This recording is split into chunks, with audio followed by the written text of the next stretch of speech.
Oke, saya mulai ya. Assalamualaikum warahmatullahi wabarakatuh.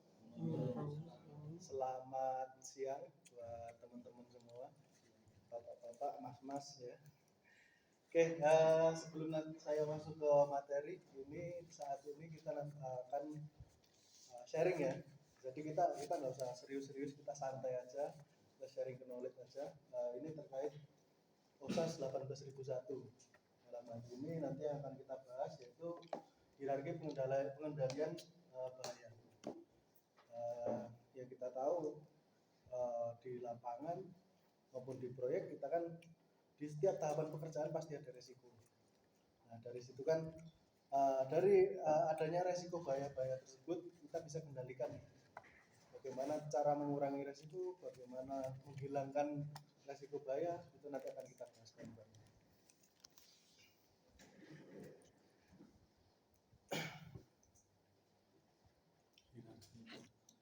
Oke ya.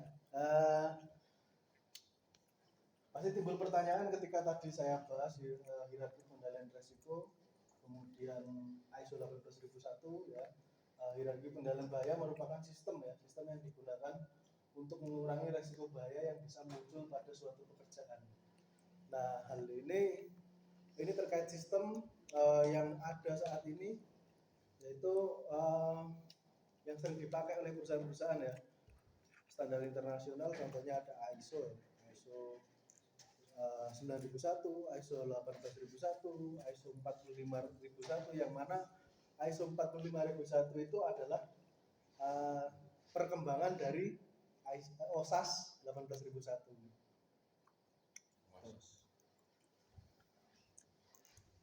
Nah, ini standar OSAS 18001 memiliki persyaratan untuk organisasi atau perusahaan supaya membangun hierarki pengendalian K3. Nah, berikut ini nanti akan kita jelaskan terkait tingkatan hierarki pengendalian bahaya. Nah, untuk OSAS ini tadi yaitu perkembangan yang saat ini sudah dikembangkan menjadi ISO 45001. Di ISO 45001 itu nanti akan lebih kompleks yang dibahas di sistem ISO 45001, yaitu safety management system ya, terkait bagaimana sistem manajemen keamanan di proyek, bagaimana sistem keamanan di site office, di office kayak gini atau head office ya, kayak gitu. Itu ada semua di ISO 45001. Nah, kita ambil poin di OSAS 18001 ini terkait hierarki pengendalian bahaya. Ini cukup penting juga. Jadi ini perlunya yaitu ketika kita di lapangan, ketika kita juga di kantor yang bertanggung jawab ke lapangan ya. Contohnya engineering nih, oke, dia di kantor, di office, tapi dari engineering juga bertanggung jawab ke lapangan. Karena di situ nanti ada 5 pengendalian, 5 hierarki pengendalian bahaya itu ada salah satunya rekayasa engineering control. Kita masuk ke hierarki pengendalian bahayanya. Nah, ini di sini ada eliminasi, substitusi, rekayasa teknologi, pengendalian administratif, dan APD. Nah, APD itu adalah pengendalian yang paling tidak efektif. Yang paling tidak efektif biasanya itu dilakukan ketika 4 ini tidak bisa dilakukan. 1, 2, 3, 4 ini sudah tidak memungkinkan untuk dilakukan dalam pengendalian bahaya. Biasanya terakhir APD. Nah, yang paling efektif adalah eliminasi atau menghilangkan bahaya. Ya, dengan cara apa? Kita buka. Nah, eliminasi ya, satu tingkatan yang paling utama dan efisien dalam hierarki ini adalah eliminasi yang berfokus pada menghilangkan bahaya dari sumbernya secara keseluruhan. Dalam proyek konstruksi, misalkan ada bahaya bahan kimia atau alat berat yang memungkinkan bahwa itu menimbulkan bahaya yang sangat tinggi, sehingga itu bisa kita hilangkan. Dalam proyek bahan yang digunakan seperti asbes ya. Asbes itu kan biasanya di proyek-proyek besar udah nggak boleh tuh. Karena di situ serpihan dari asbes yang udah terpapar sinar matahari terlalu lama itu pasti akan tergugur, kemudian partikel kecilnya akan terhirup oleh manusia. Nah itu bahaya secara health dari pekerja atau karyawan yang ada di site. Kemudian bahan kimia berbahaya, pemakai bahan kimia berbahaya biasanya yang paling bahaya bahan yang mudah terbakar. Bahan yang mudah terbakar itu juga bahaya. Tapi mau nggak mau kan harus ada. Karena alat berat misalkan di proyek alat berat harus menggunakan bahan bakar ya itu udah pasti. Tapi kan kita bisa kendalikan bagaimana caranya si bahan mudah berbahaya ini, yang mudah terbakar ini tidak menimbulkan kebakaran.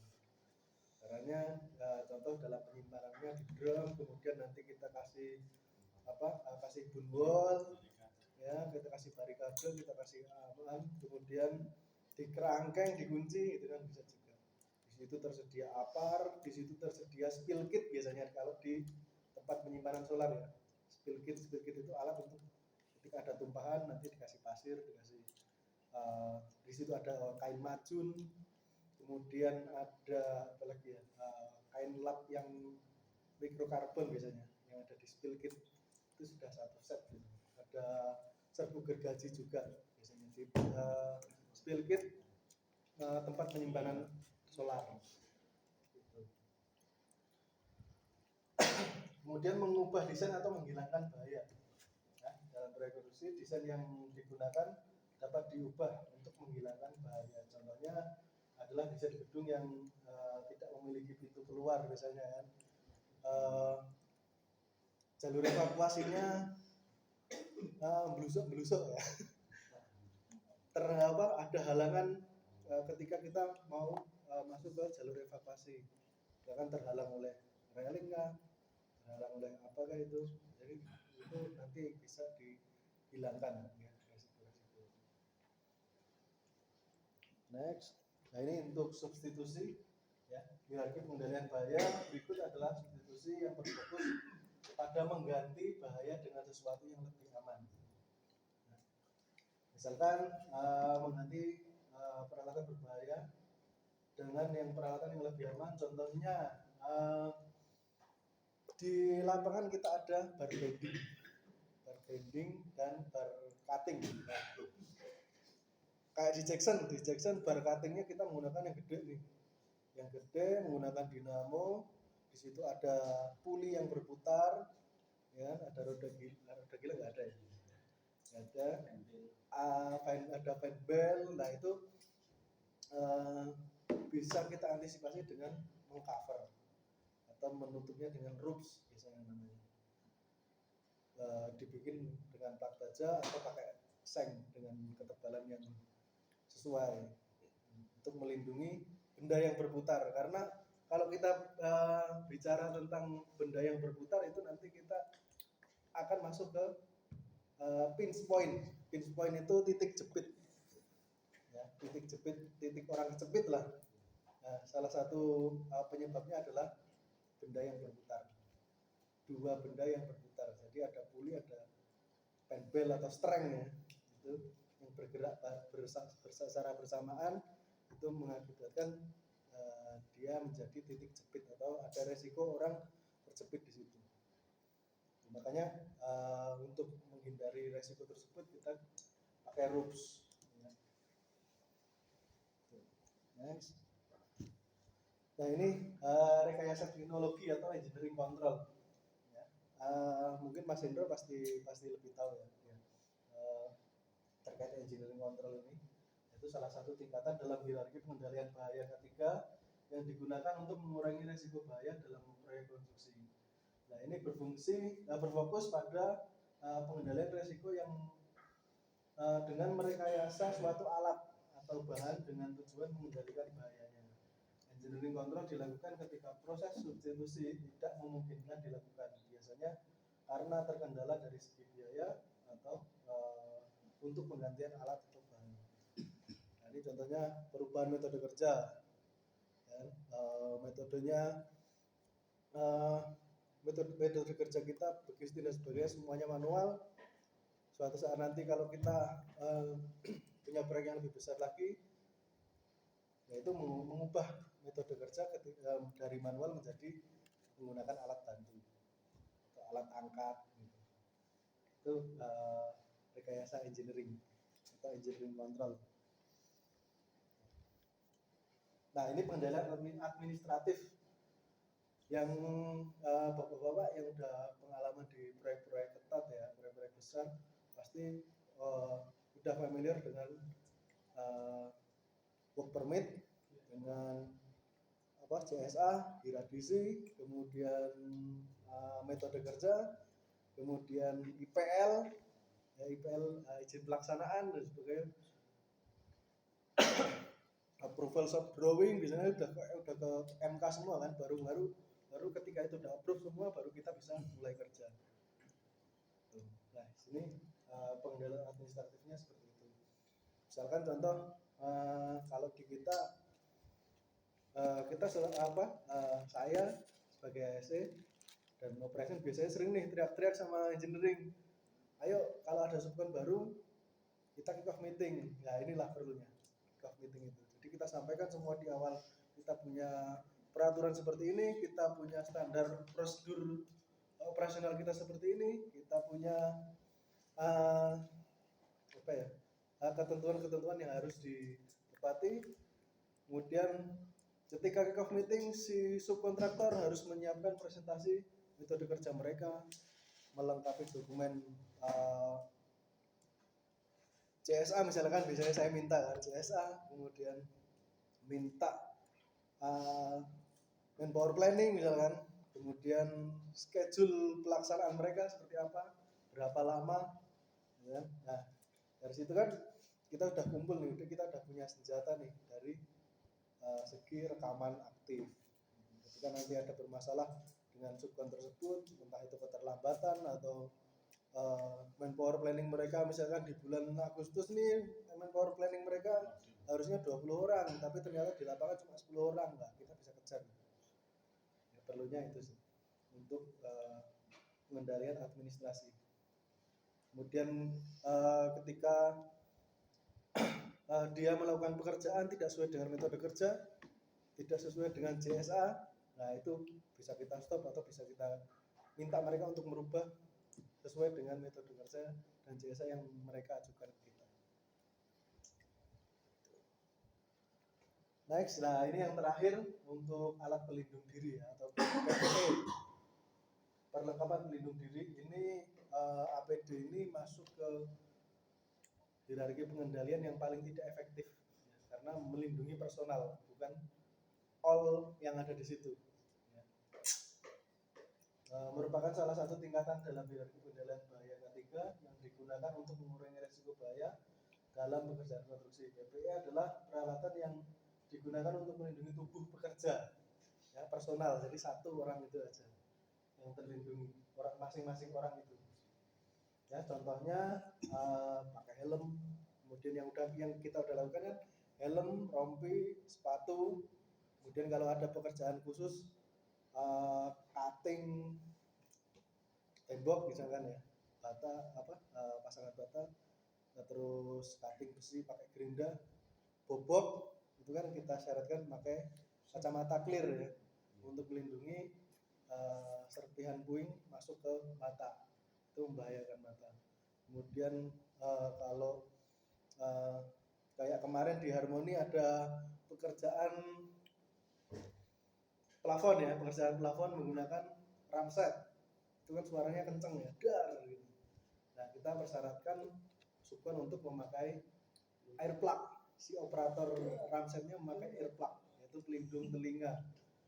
Jadi mengurangi suara yang masuk ke telinga kita. Kemudian itu perlindungan untuk personalnya, oke, itu untuk personal si operatornya. Untuk all orang yang ada di situ kita sarankan pakai peluit, kita akali pakai itu. Jadi kita kasih tanda biar siap-siap nih orang yang ada di sekitarnya, ketika dia mau nembak, dar, berarti kalau udah bunyi berarti oh ini mati, Ya itu jadi masalah. Gak jadi Mas, gak jadi gitu. Tahu-tahu dar gitu kan kaget. Ya itu antisipasi kalau ada mungkin ya punya riwayat serangan jantung lah atau apa, jadi dia udah tahu dulu, dia tidak ada efek uh, terkejut ya, terkejut karena adanya ledakan dari ramset. Dan saat ini pun ramset uh, dari update HSE udah tidak diizinkan sebenarnya. Ramset diubah menjadi boset. Boset itu dia, kalau ramset kan si operator naik di apa tangga A gitu kan, atau di scaffolding, kemudian dia nembak dar gini ya. Jarak antara si ramset dengan telinga kan terlalu dekat. Kalau boset dia di bawah. Kalau di atas kan dia ada resiko terjatuh juga ya. Jatuh dari atas itu ada resiko itu. Kalau dipakai boset dia kayak tiang gitu. Stick ya, stick. Jadi tinggal dit gitu. Kalau ramset kan dia gun ya. Kayak gun. Ya kalau boset dia dari bawah didorong ke atas. Dar. Hah? Belum. Di rimba belum. Mungkin next nanti di WNAN akan saya syaratkan ke subkon plafon. Kalau di harmoni kan kemarin aduh udah terlanjur mau gimana. Masa iya sih pekerjaan harmoni lagi dikejar-kejar Pak Sony udah ayo gini. Giliran saya masuk ke sana, ramset nggak bisa. Stop gitu. Mampus Pak Sony. Gitu. Jadi tetap ketika apa dalam suatu proyek tetap kita harus fleksibel juga. Nggak bisa nih kita saklek dengan wah saya maunya gini harus gini, kalau nggak mau saya stop. Itu ya nggak gitu juga sih. Ya sebenarnya kita bisa juga seperti itu, tapi kalau bisa kita fleksibel aja dulu, karena kita kan tahapnya baru memperkenalkan nih standar operasional HSE itu di lapangan itu kayak gimana ke rimba ini. Jadi nggak bisa ketika saya masuk sini saya mengenalkan tapi saya langsung bang susah, nanti bubar orangnya. Kalau nggak orang yang bubar, saya yang dibubarkan. Itu. Oke. Jadi ada 5 tadi ya. Yang pertama eliminasi, substitusi, kemudian rekayasa teknologi atau engineering control, kemudian apa tadi yang sebelum ini? Pengendalian administrasi, dan yang terakhir APD. Nah dari 5 itu ada yang ditanyakan ya? Kita diskusi aja nih. Ada yang perlu di kalau saya nangkepnya yang eliminasi sama substitusi itu hampir sama. Ya, sebenarnya hampir sama. Yang membedakan kalau eliminasi itu benar-benar menghilangkan proses kerja itu, Mas. Oh, udah benar-benar nggak boleh. Misalkan nih, contoh ya, pemasangan gisting kita masih manual nih. Ketika nanti kita dapat proyek yang lebih gede, kita dikasih fasilitas alat bantu, udah masuk secara harga, berarti kan si manual handling pekerjaan begisting ini kan kita hilangkan nih, kita potong di situ, kita hilangkan, kita ganti pakai alat bantu. Kita nggak menghilangkan item pekerjaannya, tapi kita perbaiki cara kerjanya. Itunya mungkin tetap sama ya. Iya, tetap sama, mungkin caranya dibedakan untuk tujuan yang lebih aman. Kalau eliminasi benar-benar dihilangkan. Oke, ada lagi? Yo. Kan kita ngobrol santai, nggak serius-serius amat gitu. Ya mungkin nextnya ke depan nanti kita sharing knowledge lagi dari engineering. Masuk apa nih yang di-share nih? Saya sangat terbuka sekali. Bahkan saya yakin teman-teman di sini juga sangat terbuka untuk hal-hal yang baru. Karena di sini kan kita nggak henti-hentinya untuk belajar. Ini ke depan 2 minggu ke depan Pak Sony mau ini sharing knowledge. Oke, yang penting kan makan ya. Kalau ya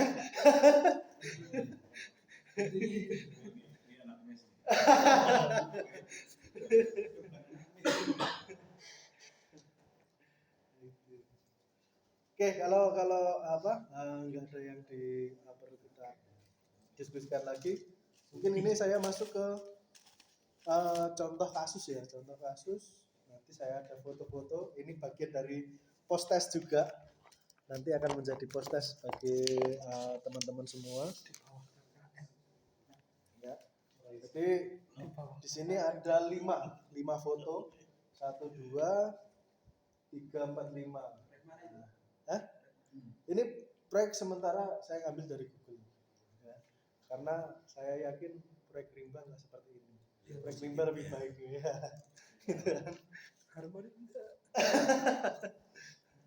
Oke, ini ada 5 foto. Nanti saya bagi di formnya ini juga ada foto-fotonya.